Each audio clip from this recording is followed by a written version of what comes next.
রাষ্ট্রীয় অনুষ্ঠানের মাধ্যমে সদ্য সাবেক রাষ্ট্রপতির বিদায় জানানো হলো। বাংলাদেশের 52 বছরের ইতিহাসে এই প্রথম কোন রাষ্ট্রপ্রধানকে রাষ্ট্রীয় বিদায় জানালো বঙ্গভবন। প্রধান অনুষ্ঠানের অংশ হিসেবে প্রেসিডেন্ট গার্ড রেজিমেন্টের একটি চৌকস দল বিদায়ী রাষ্ট্রপতিকে গার্ড অব অনার প্রদান করে।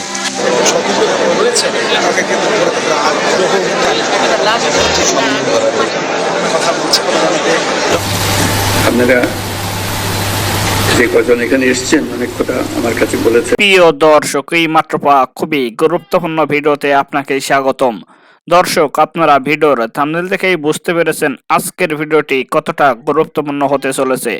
দর্শক, আজকের ভিডিওতে অনেক চাঞ্চল্যকর সব গোপন তথ্য ফাঁস করা হবে, তাই না টেনে সম্পূর্ণ ভিডিওটি দেখতে থাকুন এবং এইরকম আরো নিউজ শুনতে চ্যানেলটি সাবস্ক্রাইব করে আমাদের সাথেই থাকুন।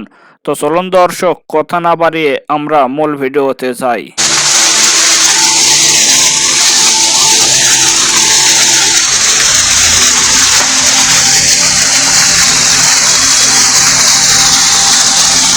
বিদায় সংবর্ধনা অনুষ্ঠানের অংশ হিসেবে প্রেসিডেন্ট গার্ড রেজিমেন্টের একটি চৌকস দল বিদায়ী রাষ্ট্রপতিকে গার্ড অব অনার প্রদান করে।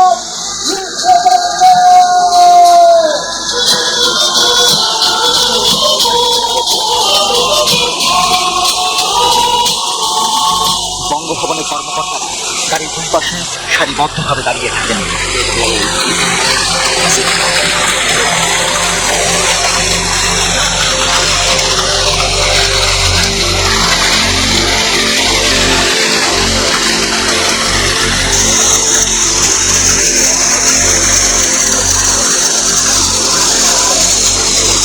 আজ আমরা বিশেষভাবে সৌভাগ্যবান এবং সম্মানিত যে বাংলাদেশের তিনবারের নির্বাচিত প্রধানমন্ত্রী বীর মুক্তিযোদ্ধা শহীদ রাষ্ট্রপতি জিয়াউর রহমানের স্ত্রী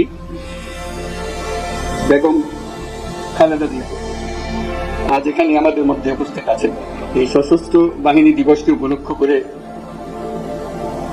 বাংলাদেশের সবাইকে সবার পক্ষ থেকে যে বাংলাদেশের নক্ষত্র সমূহকে একযোগে এই মহাসম্মেলনে জানতে পেরেছেন, সেটা দেখে অবাক লাগছে। আজকে অত্যন্ত আনন্দ বোধ করছি আপনাদের সবাইকে দেখে। আর যে নক্ষত্ররা এখানে শরীক হতে পারেন নাই, জায়গার অভাবে জায়গা দিতে পারেন নাই, তাদের কাছে দুঃখ প্রকাশ করছে। এবং যে নক্ষত্র সারা বাংলাদেশে ছড়িয়ে আছে, তাদেরকে এখানে সবার পক্ষ থেকে আমরা সালাম জানাচ্ছি। আজ আমরা বিশেষভাবে সৌভাগ্যবান এবং সম্মানিত যে বাংলাদেশের তিনবারের নির্বাচিত প্রধানমন্ত্রী বীর মুক্তিযোদ্ধা শহীদ রাষ্ট্রপতি জিয়াউর রহমানের স্ত্রী বেগম খালেদা জিয়া আজ এখানে আমাদের মধ্যে উপস্থিত আছেন। এক যুগ ধরে তিনি এইসব মহাসম্মেলনে অংশগ্রহণ করার সুযোগ পাননি, আজকে সুযোগ পেয়েছেন। আমরা সবাই আনন্দিত এবং গর্বিত যে আমরা এই সুযোগ দিতে পেরেছি। 25 এবং 26 তারিখের হত্যাকাণ্ড ঘটিয়েছে স্বয়ং শেখ হাসিনা ভারতের। আমি কোনো মিথ্যা কথা বলি না, এখনো বলছি না। আমি জেনে বুঝে পড়াশোনা করে সমস্ত আমার ব্যক্তিগত তদন্ত করে এই কথাই উপনীত হয়েছে, হাসিনা এই দেশে এসেছে ইন্ডিয়ার প্রশিক্ষণ প্রাপ্ত হয়ে 7 বছর তারা 2 বোন সেখানে রয়ের মাধ্যমে প্রশিক্ষিত হয়ে এই দেশটাকে দুর্বল করে দিয়ে এই দেশে তার বাবার হত্যার প্রতিশোধ নিয়ে আর্মিকে ধ্বংস করে দিয়ে ইসলামকে ধ্বংস করে দিয়ে ভারতের অঙ্গরাজ্য হিসেবে প্রতিষ্ঠিত করার লিপ্সা নিয়ে উদ্দেশ্য নিয়ে সেই দেশে এসেছে।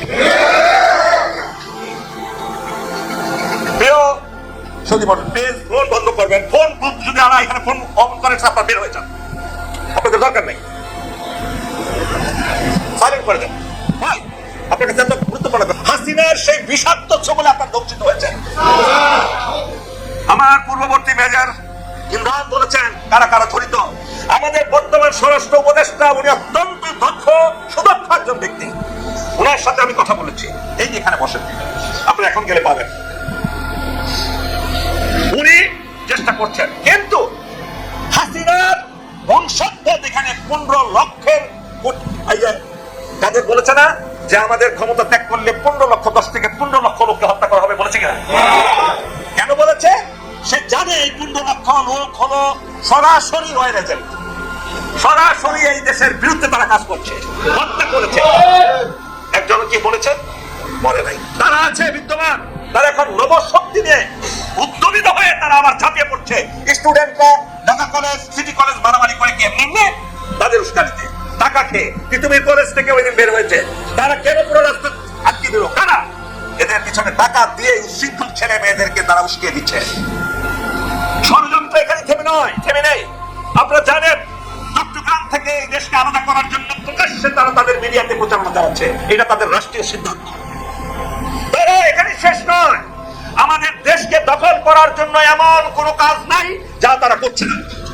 প্রিয় ভাই বোনেরা, মনে রাখবেন, আমাদের দেশের ঐক্যকে বিনষ্ট করার জন্য বর্তমান অন্তর্বর্তীকালীন সরকারকে কাজ না করতে দেওয়ার জন্য, সেনাবাহিনীকে বিতর্কিত করার জন্য একদল চাটা গোলাম তারা কঠিন যুদ্ধে নেমেছে বাংলাদেশে। আমাদের প্রিয় বাংলাদেশ সেনাবাহিনী, জেনারেল ওয়াকারুজ্জামান অত্যন্ত দেশপ্রেমিক এবং সাহসী ইমানদার একজন সেনানায়ক। তিনি যদি সেই দিন হাসিনার গোলাম হয়ে থাকতেন, বাচ্চাটা গোলাম, তিনি সেটা কখনো হন নাই। উনি প্রমোশন হয়েছে, আল্লাহ দিয়েছেন তাকে প্রমোশন। অন্যান্যদের মতো, অনেকের মতো তিনি সেই দাসত্ব স্বীকার করেননি। আপনি দেখাতে পারবেন কোন উদাহরণ ওয়াকারুজ্জামানের বিরুদ্ধে কোন এলিগেশন কেউ তুলতে পেরেছে এখন পর্যন্ত? না, তাকে ডিফেন্ড করার জন্য, সেনাবাহিনীকে দুর্বল করার জন্য কিছু লোক শুধু মিথ্যাচার করছে।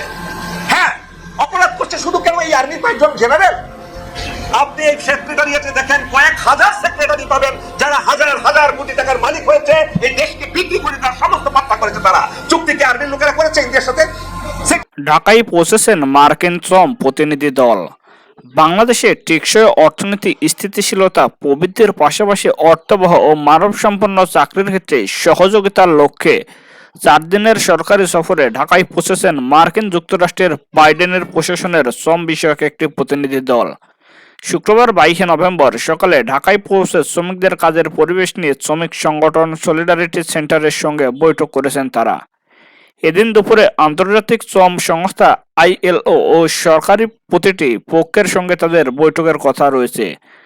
প্রতিনিধি দলের নেতৃত্বে রয়েছেন আন্তর্জাতিক শ্রম বিষয়ক বিশেষ প্রতিনিধি কেলি কে রজ রিজেন্স এবং শ্রম বিভাগের পক্ষে ডেপুটি আন্ডার সেক্রেটারি থিরালিও।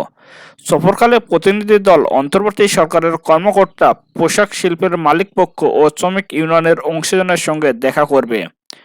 তৈরি পোশাক খাতে বিনিয়োগ করা মার্কিন প্রতিষ্ঠানের প্রতিনিধি ও বৈশ্বিক শ্রম বিশেষজ্ঞদের সঙ্গে বাংলাদেশের অর্থনীতি, গণতন্ত্র, শ্রমিকদের কিভাবে সর্বোত্তম সহায়তা করা যায় সে বিষয়ে আলোচনা করবেন তারা।